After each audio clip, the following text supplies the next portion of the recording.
to see Inspector Lestrade at once. Your name, sir? Dr. John Watson. He's expecting you, sir. In a way, I believe he is. Well, I'll tell him you're here, sir.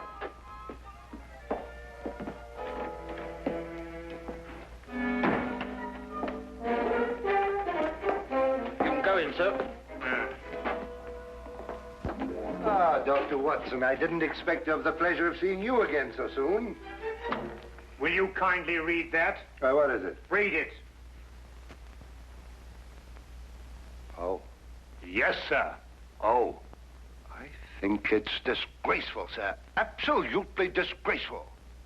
What? Yes, and I'm glad you're here so that I can tell it to you personally. Why, you and I both know that it was Sherlock Holmes who solved the Cunningham case. If it wasn't for his brilliance and his persistency, the facts would never have been brought to light. And I think it's scandalous, sir, that the newspapers should have given me all the credit and said so very little about his magnificent achievement. What do you think, Doctor? I absolutely agree with you. I'm glad you're on my side, Doctor. Why, of course. I'm so glad you take it that way. And what does Holmes think? Oh, he doesn't mind. You know, he doesn't care who gets the credit. Oh, dear old Holmes, such a modest fellow. Yes, well, look, you must give him my kind regards. Yes. And tell him that, although I know he doesn't think anything about it, I intend to get the newspapers to get the facts straight. Well, that's very good of you, Inspector. Oh, what's Holmes doing these days? Well, the last time I saw him, he was playing about with a lot of ink smudges and talking about the prints that fingers make. No. Good old Holmes, always experimenting.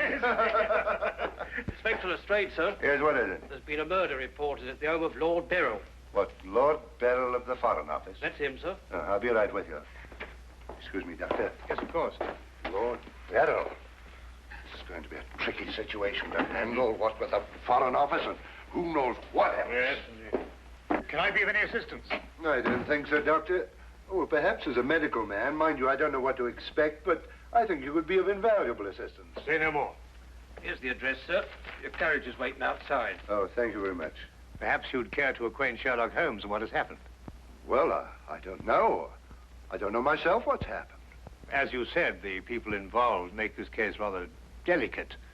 Perhaps a little suggestion now and then might help facilitate matters. One never knows. Yes, you're so right. Take a message to Mr. Sherlock Holmes of 221 Baker Street. 221B. Yes, of course, 221B Baker Street. Tell him what has happened and drive him to Lord Beryl's residence. Yes, sir. And tell him Dr. John Watson is already there. The flat's the first floor up. Yes, sir. Very good, sir.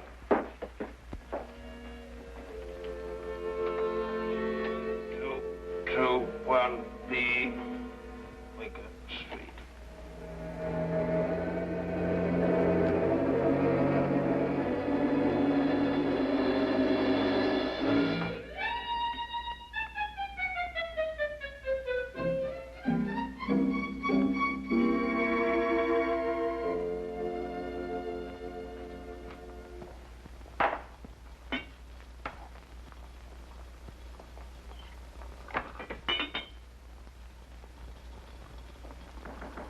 Come in.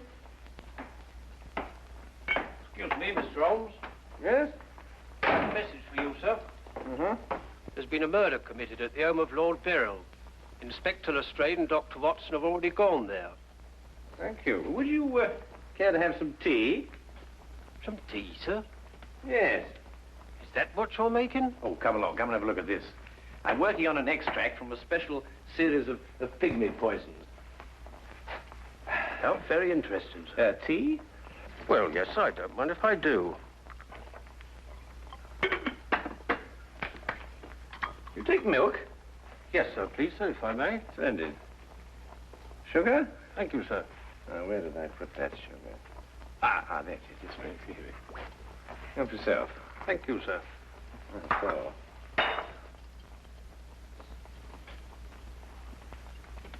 What's this you're doing here, sir? Well, I believe that certain poisons, if taken in the correct doses, can actually have beneficial rather than fatal effects. Now, that's very interesting, sir. Yes, it is, isn't it?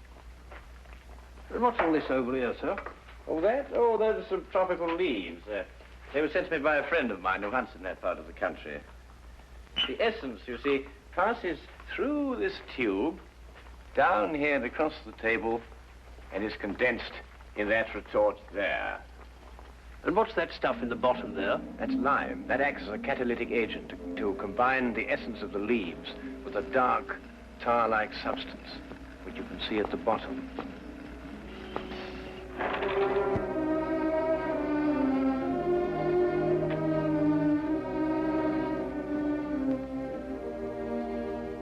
Inspector Lestrade, I demand to see my wife.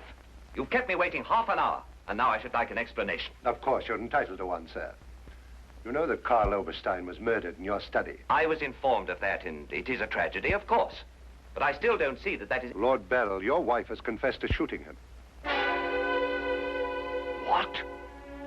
That's why I couldn't allow you to see her. We were taking her statement. What does she say? Apart from the actual confession of murder, she refuses to say anything. You may go in now if you wish, Lord Beryl.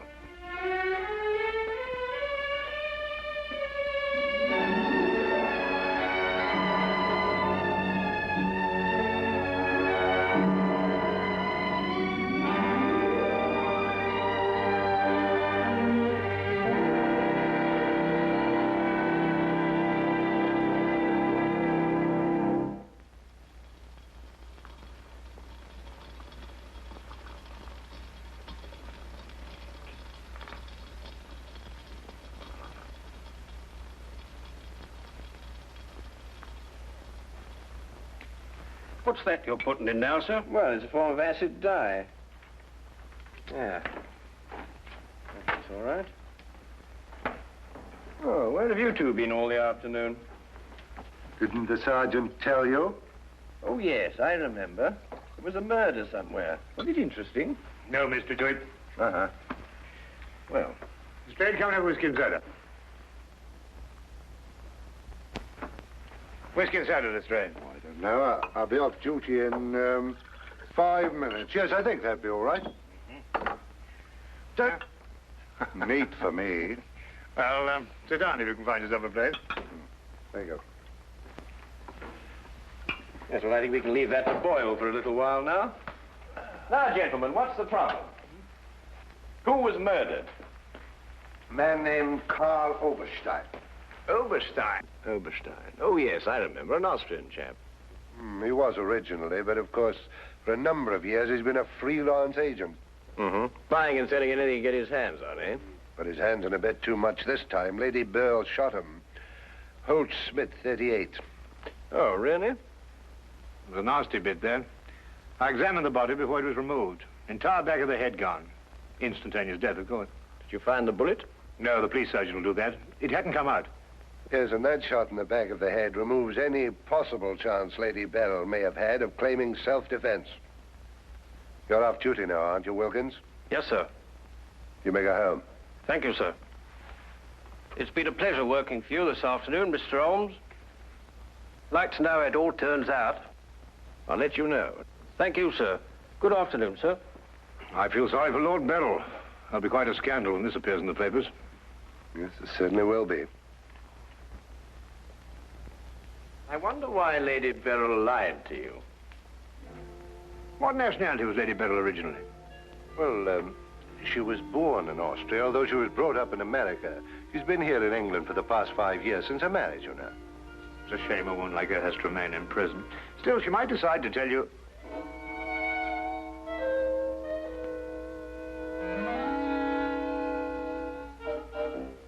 What did you say? I beg your pardon?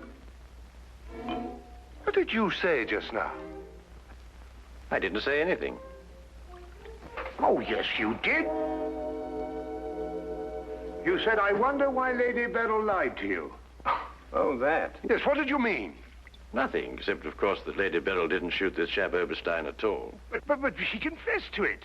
Nonsense. She didn't shoot Oberstein because Oberstein wasn't shot. His head was bashed in with a blunt instrument. The revolver you claim was the murder weapon actually belonged to Oberstein. She found it lying by his side and pretended she'd done it in order to shield her husband. She's no more guilty than you two are. Would you hold that like a good fellow, please?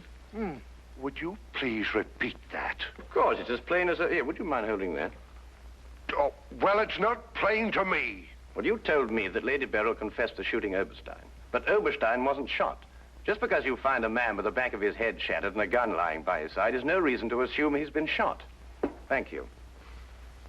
You also assumed that the bullet had lodged in Oberstein's cranium because it hadn't emerged through the front. Now, any student of elementary ballistics knows that the greatest damage to the skull is on the opposite side to which the bullet entered.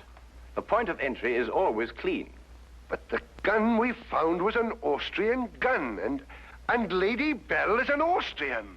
Now, there's a logical bit of reasoning for you. Would you mind holding that, please? Lady Beryl saw Oberstein lying there and jumped to the same conclusion we did. Well, Lady Beryl's innocent. Then somebody else is guilty. Brilliant! We've got to get back to the premises and re-examine them for clues. You come with us, Holmes. This nonsense can wait. Nonsense? Nonsense. Nonsense? Did you say nonsense? I'll have you know, Inspector Lestrade, that if the law enforcement agencies of this country were a little, an infinitesimal amount more advanced than ancient Neolithic man, I would not have to be doing the basic research work that will in time benefit police bureaus throughout the earth. You may have a point, Mr. Holmes. A point? The only point is human, of which there is a paucity in the halls of our defense republic. So do you really think so? I certainly do think so. And I'll tell you a few other things, Inspector.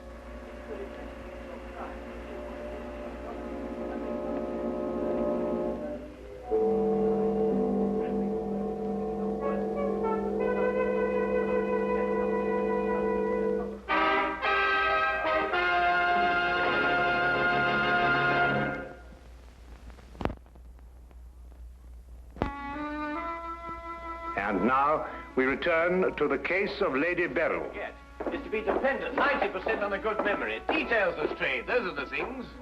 She's in here. Normally I'd detain her for confessing to a crime she didn't commit, but, well, what with the Foreign Office and all that, I don't believe I will. No, Lestrade, you don't want to hold her. Much easier to solve the crime if she's out. Exactly.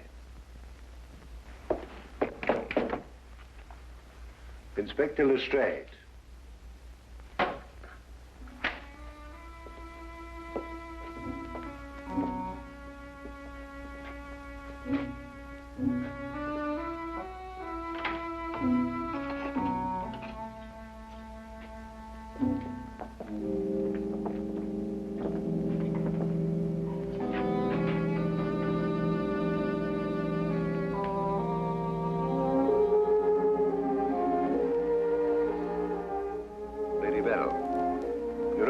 We're releasing you. So I understand. Do you know why? No. We've been able to prove that you didn't commit this murder you confessed to. I see. We would, however, like an explanation as to why you confessed to this crime.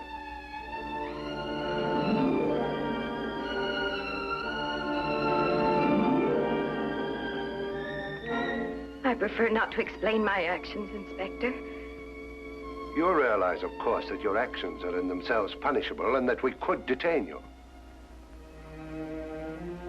I see. You still prefer to make no statement? That is correct. Very well, Lady Beryl. You'll be released as soon as the formalities can be cleared. Thank you. Human beings lie to gain, to cover, or to protect.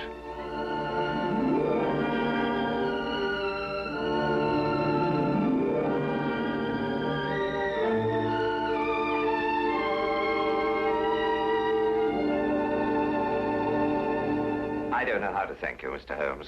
Please consider me forever in your debt. Not at all. You're in the Foreign Office, aren't you, Lord Beryl? I am. Had you ever met Herr Oberstein before? I had. Exactly when? Last week. For the first time? And the last time. I see. I believe it was his habit to offer large sums of money to men in key positions for the information they may have had in their possession. I believe that was his habit, Mr. Holmes. Thank you. Oh, Lord Beryl, while your wife is on her way here, I wonder if I might look at the premises of the crime. Well, of course, of course. It happened in the study. With your permission. My house is yours, sir. Thank you.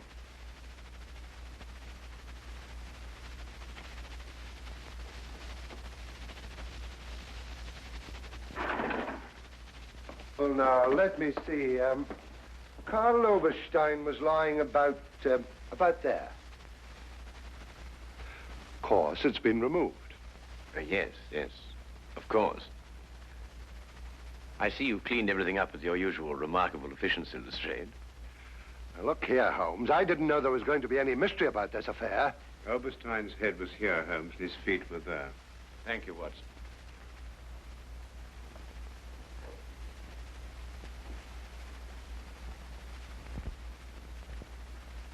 Where was the gun lying? To the left of the body. Nearer the head or the feet? Nearer the head. Was Oberstein face up or down? Face up. I had to turn him over to examine him. Has there been any effort made to gain forceful entry into the house? Well, none was reported. What? Lord Beryl, do you use glasses when you read? Yes, I do. These? Are they your only pair? Yes. Who first discovered the body? I believe my secretary. Is he here? Yes. I'll call him. Thank you.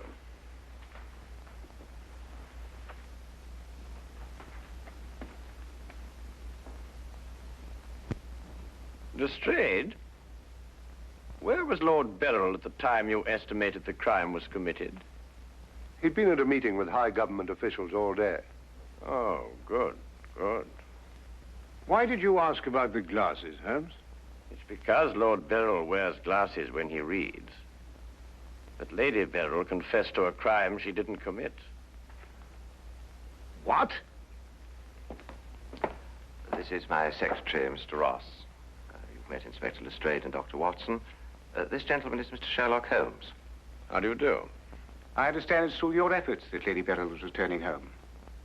Partially through my efforts. I wonder if I could impose upon you, Mr. Ross. Of course, sir. Would you mind taking these sheets of paper and roughly outline the position in which you discovered the body? Outline it in scraps of paper. If you would be so kind. Why, of course. What's the purpose of that? How many men have you on the premises, Lestrade? 2 outside. Why? Good, good. I wonder if you'd mind taking them into the garden behind this window and making a thorough search of the premises for a radius of 30 feet. Looking for what? Anything that doesn't belong in a garden. Are you serious, Holmes? Shh. Completely.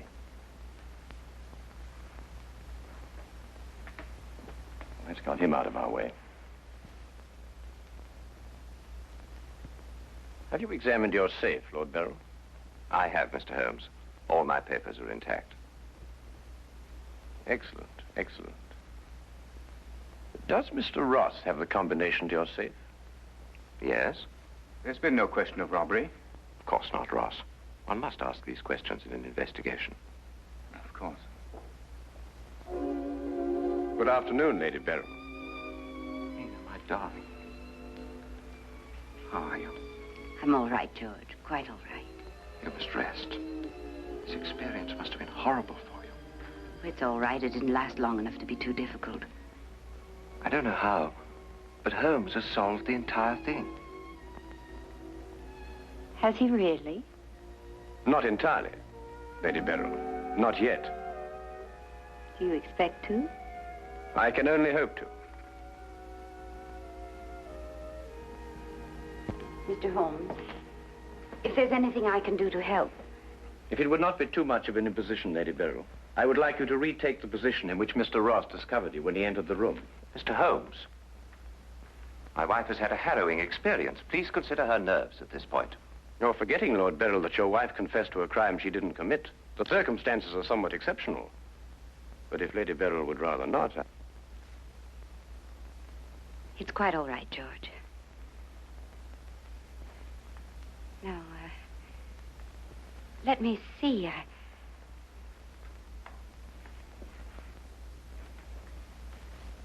I was standing here. Exactly there? I believe so. Mr. Ross, are you quite certain that that is the position in which Lady Beryl was standing? Well, if you'll pardon my saying so, Lady Beryl, just for the sake of accuracy, you understand, I believe you were standing just a bit further to your left. A little to your left, Lady Beryl. Like that? Yes, I'd say right there. Good. Now, Lady Beryl had a revolver in her hand. Mr. Holmes. That is correct. In which hand? My right hand. Mr. Ross? That's right. Lady Beryl's right hand. Lord Beryl, do you happen to have a revolver in the house? Yes, I have. May I have it? I'm not going to ask my wife to... Yes, I am. If your wife has no objection. Of course she has objections. I have no objections, Mr. Holmes.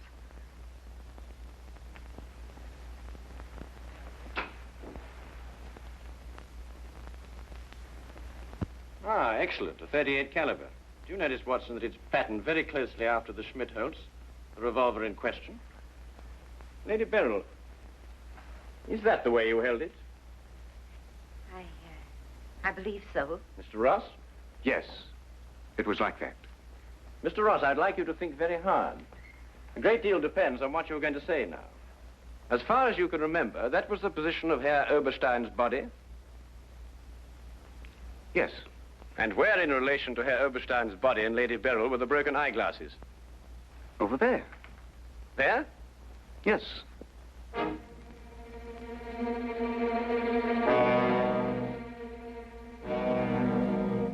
Watson, were there any glasses on the floor when you found the body? Absolutely not. You're positive? Positive. That's right.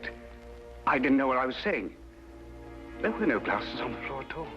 There weren't any glasses on the floor when you found Lady Beryl bending over the body. But there were when you sent Herr Oberstein crashing to the ground.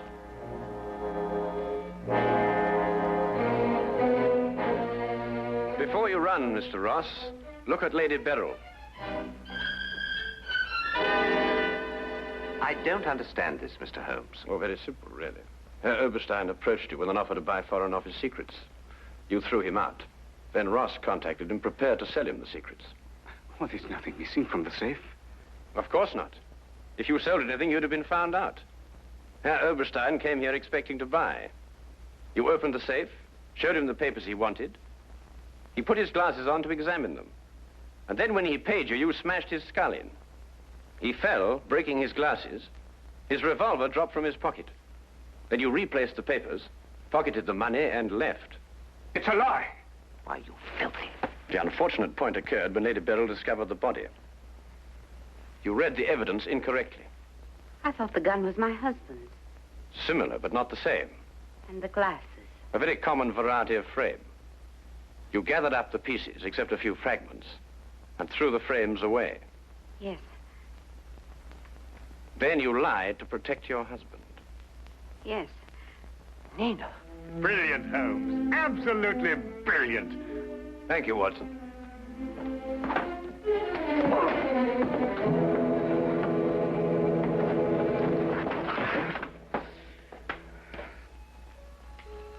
My humble and very grateful thanks, Mr. Holmes.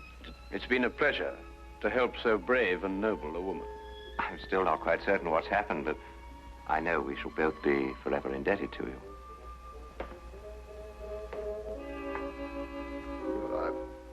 Searched the whole garden, Holmes. Couldn't find anything but this old pair of glasses. They're broken at that. Really? Mr. Holmes has solved the entire case, Inspector. He has? How? By the little things, Lestrade. The little things that one must remember.